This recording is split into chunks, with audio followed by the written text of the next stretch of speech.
জ্বালানি তেলের দাম বাড়ার প্রতিবাদে পণ্য ও গণপরিবহন বন্ধ, চরম দুর্ভোগ, জনভোগান্তির কর্মসূচির সমালোচনা, ধর্মঘট প্রত্যাহারের আহ্বান ওবায়দুল কাদেরের। 26টা পরীক্ষা, আমার স্বয়ং 5টা পরীক্ষা, আমি কোনটা পরীক্ষা দিব? একই সময়ে আজকে এখানে হচ্ছে, আবার অন্য জায়গায়ও হচ্ছে। একই দিনে সরকারি চাকরির 26 পরীক্ষা, ফি দিয়েও অংশ নিতে পারেননি অনেক প্রার্থী। বারবার প্রতিবাদের পরও পদ্ধতি না বদলানোয় ক্ষোভ। ইতিহাস থেকে জাতির পিতার নাম কখনোই মুছে ফেলা যাবে না, বঙ্গবন্ধুর গোপন দলিলের বই ইংরেজি ভাষায় প্রকাশনার মোড়ক উন্মোচন করে প্রধানমন্ত্রী। শাহজালাল বিমানবন্দরে পেস টাকারের 3 কোটি টাকার 4 কেজি স্বর্ণ জব্দ। এবারও দুবাই থেকে আনা হয় বাংলাদেশ বিমানের ফ্লাইটে, 2 যাত্রী আটক।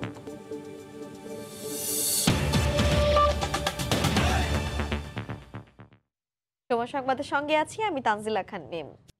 জ্বালানি তেলের দাম বাড়ার প্রতিবাদে হঠাৎই গণপরিবহন বন্ধ করে দেয় বিপাকে সাধারণ মানুষ। ছুটির দিন হলেও নানা কাজে বাইরে বেরিয়ে চরম ভোগান্তিতে পড়েন অনেকে। ঢাকা বিশ্ববিদ্যালয় অধিভুক্ত 7 কলেজে ভর্তি এবং একই দিনে 26টি সরকারি চাকরির পরীক্ষা থাকার সুযোগে ছোট যানবাহন ভাড়া বাড়িয়েছে কয়েক গুণ। এদিকে সামান্য ইস্যুতে বারবার জনভোগান্তির কর্মসূচি দেয়ায় সমালোচনা করেছেন বিশেষজ্ঞরা। ধামরাইয়ের চাকরি প্রার্থী শরীফুল ইসলাম সকাল 10:30টায় রাজধানীর আগারগাঁওয়ে কৃষি অধিদপ্তরের চাকুরির পরীক্ষা থাকায় বের হয়েছেন আগে ভাগেই। নানা ভোগান্তি সয়ে গাবতলী পর্যন্ত আসলেও গণপরিবহনের অভাবে কেন্দ্রে পৌঁছানো সম্ভব হয়নি। কিন্তু এই পরীক্ষার দায়িত্ব নিবে কে? সরকার নিবে? এই যে এটা যে আন্দোলন হইতেছে, বাস শ্রমিকের আন্দোলন হইতেছে, কে দায় নিবে? জীবন তো আমার শেষ। শরীফুলের মতো নানা কাজে যারা বাইরে বেরিয়েছেন, গণপরিবহন না পেয়ে পথে পথে পড়তে হয়েছে চরম ভোগান্তিতে। রাজধানীর টার্মিনালগুলো থেকে ছেড়ে যায়নি দূরপাল্লার কোনো বাস, ঢাকার বাইরে থেকে ঢোকেনি কোনো পরিবহন। টার্মিনাল গিয়েও বিপাকে পড়েন অনেকে। অনেক ভোগান্তি আসলে এইভাবে হঠাৎ করে গাড়ি বন্ধ হয়ে যাবে সেটা তো আমরা জানি না। টাকা যদি ঘাট পর্যন্ত যে শেষ হয়ে যায়, তারপরে আমি ওইখান থেকে পরে আমি কোন টাকা দিয়ে যাব? এদিকে রাজধানীর ভেতরেও মোড়ে মোড়ে দেখা গেছে মানুষের ভিড়। গণপরিবহন না থাকায় রিকশা, সিএনজি, অটোরিকশা ও মোটরসাইকেল দখলে নেয় রাজপথ। বাস না থাকার সুযোগে ভাড়া হাঁকা হচ্ছে কয়েক গুণ। আসার পর প্রায় 4-5 গুণ ভাড়া দিয়ে আমাদেরকে পরীক্ষা কেন্দ্রে আসতে হয়েছে। এই যে ওখান থেকে আসলাম রিক্সায়, আবার এখান থেকে সিএনজিতে যাইতে হবে। পরিবহন খাতে বিশৃঙ্খলা চলছে জানিয়ে বিশেষজ্ঞরা বলছেন, মালিক শ্রমিকরা নিজেদের স্বার্থে গণপরিবহন বন্ধ করে সাধারণ মানুষকে জিম্মি করছে। পরিবহন সেক্টরটা কত নাজুক অবস্থায় আছে, অভিভাবকহীন আছে এবং খণ্ডিত বিখণ্ডিত অনেক স্বার্থ গোষ্ঠী এটার সাথে জড়িত হয়ে তারা নিজেরা নিজেদের স্বার্থ উদ্ধার করার জন্য জনগণকে জিম্মি করছে। এদিকে দূরপাল্লার বাস বন্ধ থাকায় রেল স্টেশনগুলোতে ভিড় বেড়েছে কয়েক গুণ। টিকিট না পেয়ে অনেকে ফিরে গেছেন খালি হাতে। যোগাযোগ বিশেষজ্ঞদের মতে, জ্বালানি তেলের মূল্য বৃদ্ধির মতো জনগুরুত্বপূর্ণ বিষয় সিদ্ধান্ত নেওয়ার আগে আলোচনা করতে হবে পরিবহন ও যাত্রী প্রতিনিধিদের সাথে। একই সাথে জনভোগান্তির কথা মাথায় রেখে খুব শীঘ্রই গণপরিবহন স্বাভাবিক করার দাবি তাদের। তোহা খান তামিম, সময় সংবাদ, ঢাকা। পরিবহন ধর্মঘটের খবর জানাতে এই মুহূর্তে রাজধানীর গাবতলী আছেন রিপোর্টার শুভ খান, এবং বাস চলাচল বন্ধ থাকায় লঞ্চে মানুষের ভিড়ের খবর জানাতে বরিশাল লঞ্চ টার্মিনালে আছেন সহকর্মী শফিক মুন্সি। সরাসরি প্রথমে যাচ্ছে শুভর কাছে। শুভ, ধন্যবাদ মিম। আমি রয়েছি রাজধানীর গাবতলী বাস টার্মিনাল এলাকায়। তো বিকেলের দিকে এসে আমরা দেখতে পাচ্ছি যে হাতে গোনা 2-1টি পরিবহন এই রাজধানীর গাবতলী বাস টার্মিনাল থেকে পাটুরিয়া এবং উত্তরবঙ্গের উদ্দেশ্যে ছেড়ে গেছে। এছাড়া কিন্তু বেশিরভাগ পরিবহনগুলো এখনও বন্ধ রয়েছে এবং তাদের কাউন্টারগুলো কিন্তু বন্ধ রয়েছে। তো এখন দেখতে পাচ্ছেন যে সকালের ন্যায় বিকেলে এসেও কিন্তু আমরা দেখছি যে সাধারণ মানুষ কিন্তু পায়ে হেঁটে তাদের গন্তব্যে যাচ্ছেন। অর্থাৎ তাদের যে ভোগান্তি সেটি কিন্তু চরমে পৌঁছেছে, সেটি বলাই যায়। কেননা যে যেখানে 2 টাকার ভাড়া 10 টাকা দিয়ে যেতে হচ্ছে। যেমন আমি যদি বলতে চাই যে গাবতলী থেকে সাভারের যাওয়ার ক্ষেত্রে শুধুমাত্র যে পিকআপগুলো রয়েছে, পিকআপগুলোতেই 50 থেকে 100 টাকা করে প্রতি যাত্রী প্রতি ভাড়া আদায় করা হচ্ছে। এছাড়া যদি কেউ সিএনজিতে যেতে চায় সেক্ষেত্রে 500 থেকে 700 টাকা গুনতে হচ্ছে। এছাড়া পাটুরিয়া যদি কেউ যেতে চায়, যে দূরপাল্লার যে 2-1টি বাস ছেড়ে গিয়েছে, সেখানেও কিন্তু প্রায় 3-4 গুণ বাড়তি ভাড়া দিয়ে কিন্তু তাদেরকে গন্তব্যের উদ্দেশ্যে যেতে হয়েছে। এছাড়া পোয়াবারও হয়েছে মোটরসাইকেল চালক যারা রয়েছেন তাদের ক্ষেত্রেও তারাও কিন্তু দেখা যাচ্ছে যে সাভার, নবীনগর বা চন্দ্রা এই সব গন্তব্যগুলোতে কিন্তু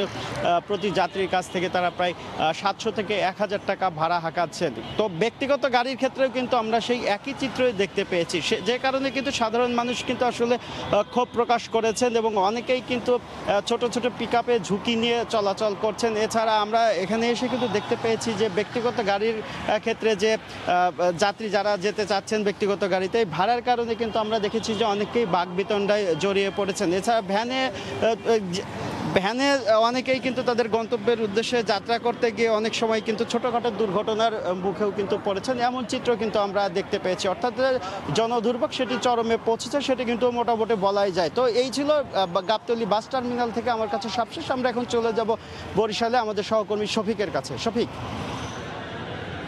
ধন্যবাদ শুভ। আপনার কথার সূত্র ধরেই আমি বলতে চাই যে আমরা বরিশাল নদীবন্দর থেকে সবসময় সচরাচর দেখি যে 9টা বা 8:30টার দিক থেকে এই ঢাকাগামী যে লঞ্চ সেগুলো আসলে ঢাকার উদ্দেশ্যে বরিশাল নদীবন্দর ত্যাগ করে এবং এসব লঞ্চে ঢাকায় যাওয়ার উদ্দেশ্যে শেষ বিকেল এবং সন্ধ্যার পর থেকে যাত্রীরা আসা শুরু করলেও আজকে আমরা একটু ভিন্ন চিত্র দেখেছি। আজ বেলা 3টা থেকেই কিন্তু বরিশাল নদীবন্দরে বিভিন্ন জায়গা থেকে যাত্রীরা আসা শুরু করেছে, কারণ বরিশাল থেকে আজকে সড়ক পথে একটি বেসরকারি কোনো বাস, বেসরকারি কোনো পরিবহন কিন্তু ঢাকার উদ্দেশ্যে ছেড়ে যায়নি, যে কারণে বরিশাল নদীবন্দরে ভিড় দেখা গেছে। আমরা বরিশাল এই নৌবন্দরে যেসব ঢাকাগামী লঞ্চ আছে তাদের মালিকদের সাথে কথা বলেছিলাম, তাদের অনেকে কিন্তু তাদের দুটি পক্ষ থেকে আসলে কথা আমাদের কাছে এসেছে। একটি পক্ষ তারা বলছে যে তারা আজকে লঞ্চ ছাড়বে, আর একটি পক্ষ তারা একটু সিদ্ধান্তহীনতায় ভুগছে এবং এইগুলোর মূল যে কারণ সেটা হচ্ছে গত বুধবার থেকে হঠাৎ ডিজেলের দাম এবং এই যে লঞ্চ বা বাস এগুলো চলার যে মূল যে জ্বালানি, সেই জ্বালানির দাম প্রতি লিটারে 15 টাকা বৃদ্ধি করা। আমরা এখানে লঞ্চ মালিকদের সাথে কথা বলে জেনেছি যে সাধারণ সময়ে তাদের ঢাকাগামী যে লঞ্চগুলো বরিশাল থেকে ছেড়ে যায় তাদের পরিবহনের জন্য 3 থেকে 3.5 লাখ টাকার জ্বালানি খরচ হয়, কিন্তু সেই জায়গা থেকে নতুন সিদ্ধান্তের আলোকে তাদের খরচ হচ্ছে 4.5 থেকে 5 লাখ টাকা। এমন একটি জায়গা থেকে এখন পর্যন্ত যাত্রীরা অনেকে কিন্তু লঞ্চগুলোতে এসেছে, ভিড় করছে এবং তারা ঢাকা যাওয়ার জন্য আগ্রহী, কিন্তু লঞ্চ মালিক যারা তারা দুটি পক্ষে বিভক্ত হয়ে সিদ্ধান্তহীনতার একটা জায়গায় আছে। আমরা হয়তো বা আরও পরে জানতে পারবো যে আসলেই বরিশাল নদীবন্দর থেকে কোনো লঞ্চ ছেড়ে যাবে কিনা, কিন্তু এখন পর্যন্ত আমার কাছে যতটুকু খবর যে উপচে পড়া ভিড় বরিশালের এই নৌ পরিবহন এবং ঢাকাগামী লঞ্চগুলো। এই ছিল বরিশাল নদীবন্দর থেকে এই পরিবহন ধর্মঘটকালীন সময়ে ঢাকা যেতে পারবে কিনা যাত্রীরা, সেই বিষয়ে সর্বশেষ সংবাদ। আমি ফিরে যাচ্ছি স্টুডিওতে। বরিশাল লঞ্চ টার্মিনাল থেকে বাস চলাচল বন্ধ থাকায় লঞ্চে মানুষের ভিড়ের খবর জানাচ্ছিলেন সহকর্মী শফিক মুন্সি, এবং তার আগে পরিবহন ধর্মঘটের খবর রাজধানীর গাবতলী থেকে জানাচ্ছিলেন সহকর্মী শুভ খান। এদিকে পরিবহন ধর্মঘটে থমকে গেছে চট্টগ্রাম বন্দরের কন্টেইনার ও পণ্য পরিবহন। এতে কন্টেইনার জটের পাশাপাশি একদিনই কমপক্ষে 30 কোটি টাকার ক্ষতির আশঙ্কা ব্যবসায়ীদের। ফেরদৌস লিপির রিপোর্ট। স্বাভাবিক সময় সাপ্তাহিক বন্ধের দিন শুক্রবারও 24 ঘন্টা সচল থাকে চট্টগ্রাম বন্দর, যেখানে প্রতি ঘন্টায় জেটি থেকে খালাস হওয়া পণ্য পরিবহন করে 200 থেকে 250 ট্রাক কাভার্ড ভ্যান। সেখানে ধর্মঘটের কারণে চিত্র ছিল সম্পূর্ণ ভিন্ন। সকাল থেকে কোনো পণ্যবাহী ট্রাক বের হয়নি, ঢুকেওনি বন্দর গেট দিয়ে। এ অবস্থায় চলতে থাকলে একদিনে 20 থেকে 30 কোটি টাকার ক্ষতির পাশাপাশি আমদানি রপ্তানি বাণিজ্যের স্থবিরতার আশঙ্কা ব্যবসায়ীদের। পণ্য পরিবহন বন্ধ করা মানে এটা একটা নর্মাল স্ট্রাইকের চাইতে খারাপ, কারণ এই চট্টগ্রাম পোর্টে মাল আসছে, এখন পিক আওয়ার, পিক সিজন বা অনেক কার্গো আসছে। এই মুহূর্তে যদি পণ্য পরিবহনটা বন্ধ থাকে তাহলে এটা দেশের অর্থনীতির উপর একটা বিরূপ প্রভাব পড়বে। ট্রাক কাভার্ড ভ্যান মালিকদের দাবি, নতুন জ্বালানি তেলের মূল্যে পণ্য পরিবহন ব্যয় গাড়ি প্রতি 2.5 থেকে 3 হাজার টাকা বেড়ে যাবে। আমাদের পরিবহন সেক্টরের নেতৃবৃন্দের সাথে আলাপ না করে হুট করে যে মূল্য বৃদ্ধি করেছে, এটাতে আমাদের ঢাকামুখী গাড়ি এবং চট্টগ্রামে যে গাড়িগুলো ইম্পোর্ট এক্সপোর্ট নিয়ে আসা যাওয়া করবে 3 থেকে 3.5 হাজার টাকা আমাদের ভাড়া বাড়তি হয়ে যাবে। 24 ঘন্টার মধ্যে যদি আমাদের এই তেলের দামটা যদি কমানোর ব্যাপারে যদি একটা সুরাহা না করে, আমরা হয়তো কঠোর আন্দোলনের দিকে আমরা যাব। এদিকে ধর্মঘটের সমর্থনে বন্দর এলাকায় সকালে পণ্যবাহী যান চলাচলে বাধা সৃষ্টি করে এই খাতের শ্রমিকরা। ফেরদৌস লিপি, সময় সংবাদ, চট্টগ্রাম। এদিকে আগামী রোববার বিআরটি এর ভাড়া পুনর্নির্ধারণ কমিটির বৈঠক হবে জানিয়ে ধর্মঘট প্রত্যাহারের আহ্বান জানিয়েছেন সড়ক পরিবহন ও সেতুমন্ত্রী ওবায়দুল কাদের। সকালে তার বাসভবনে সংবাদ সম্মেলনে এই আহ্বান জানান তিনি। আগামী রোববার বিআরটি এর ভাড়া পুনর্নির্ধারণ কমিটির বৈঠক অনুষ্ঠিত হবে। সেখানে সংশ্লিষ্ট স্টেক হোল্ডারদের সাথে আলাপ আলোচনা করে বাস্তবভিত্তিক মূল্য সমন্বয়ের মাধ্যমে জনগণের উপর বাড়তি চাপ সহনীয় পর্যায়ে রাখার চেষ্টা করা হবে। পরীক্ষার্থী ও জনগণের দুর্ভোগের বিষয়টি বিবেচনায় নিয়ে তাদেরকে ধর্মঘট প্রত্যাহারের জন্য আমি আহ্বান জানাচ্ছি। এ যেন মরার উপর খাড়ার ঘা। নিত্য প্রয়োজনীয় দ্রব্যের দাম নিয়ে এমনিতেই না বিশ্বাস, তার উপর মাত্র কয়েক ঘন্টা ব্যবধানে বাড়ল জ্বালানি তেল আর এলপিজির দাম। জীবনযাত্রার হিসেব নিকেশের ছক কষতেই এখন দিশেহারা সাধারণ মানুষ। গত 5 মাসে 56% দাম বাড়া এলপিজির তেজি ভাব কোথায় গিয়ে থামে সেটি এখন ভাবাচ্ছে ব্যবহারকারীদের। রাজধানীর মিরপুরের 22 টিকির বাসিন্দা মৌসুমী ইসলাম। বাসায় সংযোগ থাকলেও প্রায় সময় মিলে না গ্যাস, তাই বাধ্য হয়েই ব্যবহার করতে হচ্ছে এলপিজি। কিন্তু প্রতি মাসেই লাফিয়ে বাড়ছে জ্বালানি এ পণ্যটির দাম, আর তাতেই কপালে পড়েছে চিন্তার ভাঁজ। 1350 টাকা মানে সমর্থর বাইরে। যদি এটা সরকার আরো কমায় আনতো 850 টাকা হতো, সেক্ষেত্রেও আমরা কোনো রকম কষ্ট করে হলেও চলে যেতে পারতাম। এটা না কমে আর এটা দ্বিগুণ বেড়ে যাচ্ছে দিনকে দিন। জানি না এটা কত যায় ঠিকবে। আন্তর্জাতিক বাজারের দোহাই দিয়ে গত 5 মাসে দেশে এলপিজির দাম বেড়েছে প্রায় 56%। সেক্ষেত্রে ক্ষুদ্র ব্যবসায়ী কিংবা আবাসিকে এলপিজি ব্যবহারকারী সবাই আছেন দুশ্চিন্তায়। কিভাবে জীবনযাত্রার ব্যয় মিটবে সে ভাবনেই যেন দিশেহারা। 1 মাস পর এই দাম বাড়তেছে। এইভাবে গ্যাসের দাম বাড়লে আমরা আসলে চলা খুবই কষ্ট হয়ে যায় আমাদের পক্ষে। মনে করেন যে আপনার গ্যাস বিল বাড়ছে, আমাদের বেতন তো বাড়ে নাই। আমাদের হিসাবের বাইরে চলে যান, আমাদের খাওয়াই সব কষ্ট হয়ে যাবে। পিঠ দেওয়ালে ঠিক গেছে, এখন আমরা মনে করেন যে পারতাছি না। এদিকে জ্বালানির দাম বাড়ানোর প্রতিবাদে ধর্মঘটের কারণে পেট্রোল পাম্পে ডিজেল নিতে দেখা যায়নি কোনো গণপরিবহনকে। তবে কাভার্ড ব্যান্ড কিংবা ডিজেলের অন্য গ্রাহকরা বললেন দামের ঊর্ধ্বগতির সঙ্গে তাল মেলাতে হিমশিম খাচ্ছেন তারা। যে জায়গায় খরচা বাড়বো, খরচার কথা কথা লাভ হইব, বাধ্য হয়ে চালাইতে হইব আমাকে।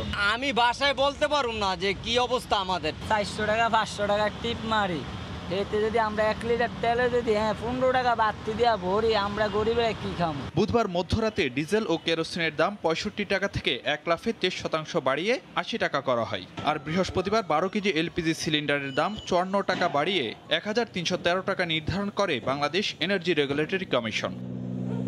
ফারুক ভূঁইয়া, রবিন, সময় সংবাদ, ঢাকা। একই দিনে সরকারি চাকরির 26টি পরীক্ষা, ফি দিয়ে একাধিক আবেদন করেও ফের অংশ না নেওয়ার বঞ্চনা। প্রতিবাদের পরও পদ্ধতি না বদলানোয় ক্ষোভ জানিয়েছেন প্রার্থীরা। আলাদা সংস্থার মাধ্যমে চাকরির সমন্বিত পরীক্ষা নেওয়ার পরামর্শ দিয়েছেন শিক্ষাবিদরা। সরকারি চাকরি প্রত্যাশী নাবিল আহমেদ শুক্রবার একই দিনে তার 8টি পরীক্ষা, তবে অংশ নিতে পেরেছেন মাত্র 2টিতে। পরীক্ষা যখন হয় দেখা যায় 10টা, কোনো সময় 12টা, একই সপ্তাহে একই টাইমে পড়ে, তখন আমরা 1টা বা 2টাতে অ্যাটেন্ড করতে পারি। এতগুলো টাকা খরচ করি, সরকার যদি আমাদের এই বিষয়গুলো বিবেচনা করে পরীক্ষা বিভিন্ন সময় দিত আমাদের জন্য ভালো হতো। শুধু নাবিলই নন, শুক্রবার 26টি চাকরির পরীক্ষা থাকায় বঞ্চিত অনেকে। গচ্চায় বেকার প্রার্থীদের আবেদন ফিও। আমাদের কি টাকার কোনো মূল্য নেই তাদের কাছে? আমাদের কাছে 5টা পরীক্ষা মধ্যে কোনটা পরীক্ষা দিব আজকে আমরা? একদিকে মেন্টালি মানে প্রেশারও পড়ছে, ভোগান্তিও হচ্ছে। করোনায় দীর্ঘদিন পর পরীক্ষা শুরু হলেও এমন কাণ্ডে হতাশ চাকরি প্রার্থীরা। কয়েক সপ্তাহ ধরেই চলছে একই চিত্র। আমরা যারা বেকার প্রার্থী আছি ওরা বুঝতেছি যে আসলে এটা ভোগান্তিটা কতটুকু। একই সময়ে আজকে এখানে হচ্ছে, আবার অন্য জায়গায়ও হচ্ছে। সমন্বিত পরীক্ষার মাধ্যমে নিয়োগের পরামর্শ দিচ্ছেন শিক্ষাবিদরা।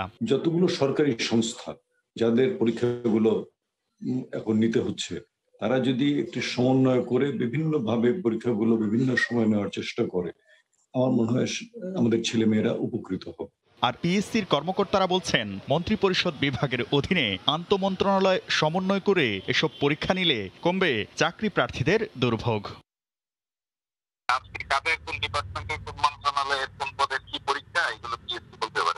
জনপ্রশাসন মন্ত্রণালয় বা অন্য মন্ত্রণালয় যেগুলো আছে, ওই মন্ত্রণালয়গুলো তো ক্যাবিনেট বলতে পারে, বা ক্যাবিনেট হয়তো কোনো উদ্যোগ নিতে পারে। অন্য প্রতি প্রতিষ্ঠানের পরীক্ষার বিষয়টি মাথায় রেখে শুক্র ও শনিবার পিএসসি পরীক্ষা নিচ্ছে না বলেও জানিয়েছে কমিশন। শাকির আহমেদ, সময় সংবাদ, ঢাকা। মুক্তিযুদ্ধের ইতিহাস থেকে জাতির পিতার নাম আর মুছে ফেলা সম্ভব হবে না জানিয়ে প্রধানমন্ত্রী শেখ হাসিনা বলেছেন, ইতিহাস বিকৃতির কোনো সুযোগ নেই। বৃহস্পতিবার রাতে লন্ডনে জাতির পিতার গোপন দলিলের উপর সংকলিত বইয়ের ইংরেজি ভাষায় অনুদিত প্রকাশনার মোড়ক উন্মোচন অনুষ্ঠানে একথা বলেন তিনি। শেখ হাসিনা বলেন, কোনো মেজরের বাঁশির ফুঁতে স্বাধীন হয়নি বাংলাদেশ। জাতির পিতা বঙ্গবন্ধু শেখ মুজিবুর রহমানের বিরুদ্ধে পাকিস্তান ইন্টেলিজেন্স ব্রাঞ্চে যেসব গোপন নথি ছিল সেসব নিয়ে বই বাংলা ভাষায় প্রকাশের পর এবার বিদেশেও প্রকাশিত হলো ইংরেজি ভাষায়।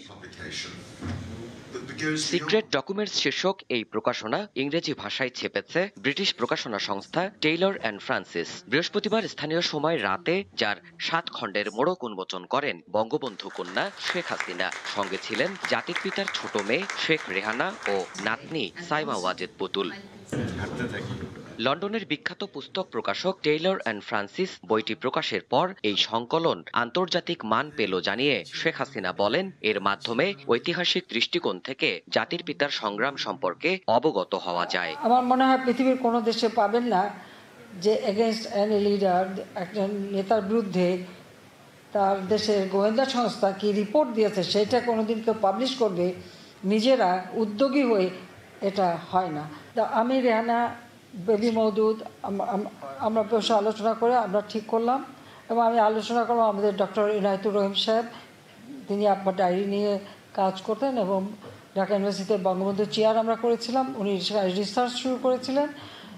অবশ্য খালেদা যে ক্ষমতা এসে ওনা ওখান থেকে বের করে দেয়, উনি আমেরিকায় চলে যান। আমি মাঝে মাঝে আমেরিকায় চলে যেতাম এবং ওনার সঙ্গে বসে কাজ করতাম। এই ডকুমেন্টগুলি কপি করে একটা সেট আমি আমেরিকা ওনার কাছে দিয়ে আসি, এবং ডক্টর গওহর রিজভির সাথেও আমি আলাপ করি যে আমি এরকম একটা বিরাট খনি পেয়ে গেছে আসলে যে ইনফরমেশন, আমি এটাকে পাবলিশ করতে চাই। গুরুত্বপূর্ণ তথ্য সম্বলিত এই সংকলনের মাধ্যমে নতুন প্রজন্ম ত্যাগের ইতিহাসের পাঠ নিতে পারবেন বলেও মনে করেন বঙ্গবন্ধু কন্যা। একজন মেজর কোন ড্রামের উপরে দাঁড়িয়ে একটা বাঁশি বাজালো আর দেশ স্বাধীন হয়ে গেল, এই ছিল ইতিহাস।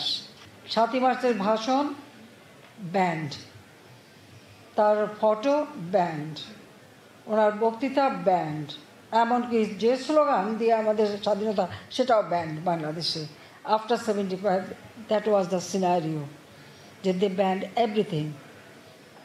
সো যখন এই বইটা বের হলো এরপর থেকে কিন্তু লোকে অনেক কিছু জানতে পারলো। পরে অনুষ্ঠান স্থলে জাতির পিতার বিভিন্ন চিত্রকর্ম নিয়ে এক প্রদর্শনীও উদ্বোধন করেন সরকার প্রধান। ছোট বোন ও মেয়েকে নিয়ে তিনি ঘুরে দেখেন পুরো প্রদর্শনী। দেবাশিস রায়, সময় সংবাদ। মুন্সিগঞ্জের মাওয়া মৎস্য আড়তে ইলিশের সরবরাহ বাড়ায় ক্রেতার নাগালে আসছে দাম।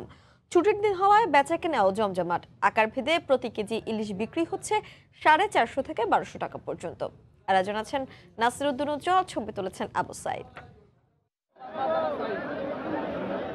ঝাঁকে ঝাঁকে ধরা পড়ছে ইলিশ। পদ্মাপাড়ের মাও মৎস্য আড়ত ভরে গেছে ইলিশে।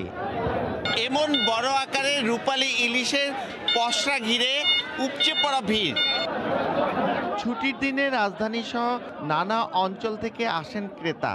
ইলিশের সরবরাহ বেশি থাকায় দাম তুলনামূলক কম। কোটি কোটি টাকার মাছ বিক্রি হইতে আছে। পদ্মার ইলিশটা যখন ধরা পড়ে তখন আমাদের মনটা অনেক খুশি থাকে। সম্প্রতি ইলিশের এই হাট সরিয়ে নেওয়ার নোটিশে হতাশায় আড়তদাররা। সব দেশ বিদেশের থেকে সব দেশের মানুষ আছে এখানে, আমরা জায়গা ছেড়ে দিব, আমাকে একটা জায়গা দিয়া জায়গাটা নেওয়া যায়। পদ্মা সেতু কর্তৃপক্ষ বলছে অধিগ্রহণের এই জমি প্রকল্পের স্বার্থেই নিতে হচ্ছে। আমরা যে পর্যন্ত নিছি এখানে তো আমরা নদী শাসনের কাজ করবো, ব্লক হিসাবে, এখানে তো আমাদের জায়গা দেওয়ার সুযোগ, এটা প্রশাসন স্থানীয় লোকজন বসে ঠিক করবে যে কোথায়, বা ওনারা নিজেরা ঠিক করবে কোথায় হইতে পারে। ওদেরকে আমি বলছি যে আপনি জায়গা দেখেন, যদি দরকার হয় আমাদের যদি সরকারি জায়গা হয় সেক্ষেত্রেও আমরা আলাপ করে দেখবো যে সেটা আপনাদেরকে দেওয়ার মতো অবস্থা আছে কিনা। ভোরের 2 ঘন্টার এই হাটে প্রতিদিন প্রায় কোটি টাকার মাছ বিক্রি হয়। নাসিরউদ্দিন উজ্জ্বল, সময় সংবাদ, মুন্সিগঞ্জ। যুক্তরাষ্ট্র বিরোধী বিক্ষোভে উত্তাল তেহরান। 1979 সালে মার্কিন দূতাবাস দখল ও ইসলামী বিপ্লবের 42 বছর পূর্তি উপলক্ষে এই বিক্ষোভের আয়োজন করা হয়। বিক্ষোভে যুক্তরাষ্ট্রের হুমকি মোকাবেলায় ইরানিদের ঐক্যবদ্ধ হওয়ার আহ্বান জানান দেশটির বিপ্লবী গার্ডের কমান্ডার জেনারেল হোসেন সালামি। পরমাণু চুক্তি নিয়ে ওয়াশিংটনের সঙ্গে আলোচনার অগ্রগতির মধ্যে এমন বিক্ষোভের আয়োজন করা হলো। স্লোগানে মুখর ইরানের রাজধানী তেহরান। বৃহস্পতিবার মার্কিন দূতাবাসের সামনে যুক্তরাষ্ট্র বিরোধী বিক্ষোভে অংশ নেন শত শত ইরানি। ব্যানার ও প্ল্যাকার্ড হাতে যুক্তরাষ্ট্রের বিরুদ্ধে বিভিন্ন স্লোগান দেন বিক্ষোভকারীরা। এ সময় ইরানের ওপর আরোপ করা মার্কিন নিষেধাজ্ঞার কঠোর সমালোচনা করেন তারা। যুক্তরাষ্ট্রের পাশাপাশি ব্রিটেন, ইসরায়েল ও সৌদি আরবের বিরুদ্ধে বিভিন্ন স্লোগান দিতে দেখা যায়। অবিলম্বে তেহরানের ওপর থেকে মার্কিন নিষেধাজ্ঞা প্রত্যাহারের দাবি জানান বিক্ষোভকারীরা। যুক্তরাষ্ট্রের সঙ্গে আলোচনায় বসতে চাইলে সবার আগে নিষেধাজ্ঞা প্রত্যাহার করতে হবে। কোনো ধরনের খবরদারি মানব না আমরা।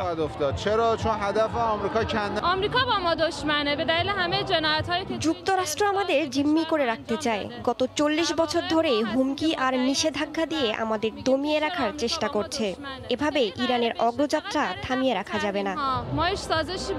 বিক্ষোভে অংশ নিয়ে ইরানের ইসলামী বিপ্লবী গার্ডের কমান্ডার বলেন, যে কোনো মূল্যে রুখে দেওয়া হবে পশ্চিমা আগ্রাসন। ওয়াশিংটনের অর্থনৈতিক আগ্রাসনের কাছে তেহরান কখনোই নতি স্বীকার করবে না বলেও জানান তিনি। সন্ত্রাসীদের মদদ দিয়ে বিভিন্ন দেশ থেকে তেল চুরি করছে যুক্তরাষ্ট্র। তারা আমাদের তেলও চুরি করার পায়তারা করছে। তাদের ষড়যন্ত্র মোকাবিলায় সবাইকে সজাগ থাকার আহ্বান জানাচ্ছি। 1979 সালে এক গণ অভ্যুত্থানের মাধ্যমে দেশটিতে ইসলামী বিপ্লব ঘটে। পতন ঘটে পশ্চিমা সমর্থিত মোহাম্মদ রেজা পাহলভী সরকারের। শুরু হয় ইসলামী শাসন ব্যবস্থা।